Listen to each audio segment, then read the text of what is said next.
பிரியமானவர்களே, 2000 ஆண்டுகளுக்கு முன்னர் இயேசு சிலுவையில் பட்ட பாடுகளை குறித்து ஒரு ஆவணப்படத்தை பார்ப்போம்.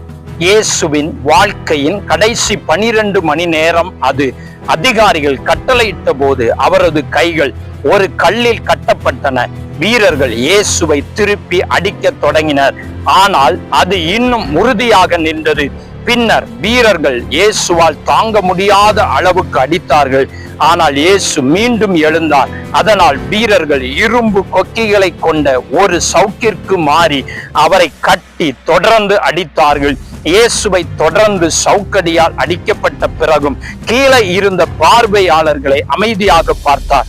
வீரர்கள் அவரை விடவில்லை. அவர்கள் சிம்மாசன கிரீடத்தை உருவாக்கி அதை இயேசுவின் தலையில் வைத்தார்கள்.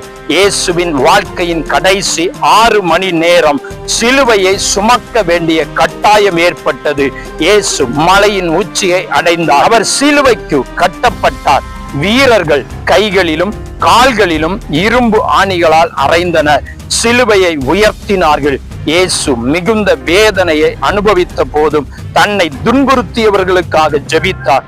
இயேசு மீட்பை முடித்து உலகை விட்டு வெளியேறினார். உடனடியாக பூமி அதிர்ந்தது. பூமி கோபம் அடைந்தது.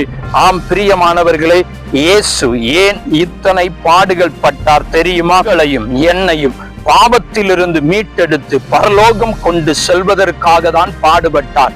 ஆனால் இயேசு 3ஆம் நாள் உயிர்த்தெழுந்தார். மீண்டும் இயேசுவை ஏற்றுக்கொண்டு பரிசுத்தமாய் வாழ்கிறவர்களை அழைத்து கொண்டு போகும்படியாய் வரப்போகிறார். இயேசுவை ஏற்றுக்கொண்டு பரிசுத்தமாய் வாழ்ந்து அவரை சந்திக்க ஆயத்தப்படுங்கள். கர்த்தர் உங்களை ஆசீர்வதிப்பாராக. ஆமென்.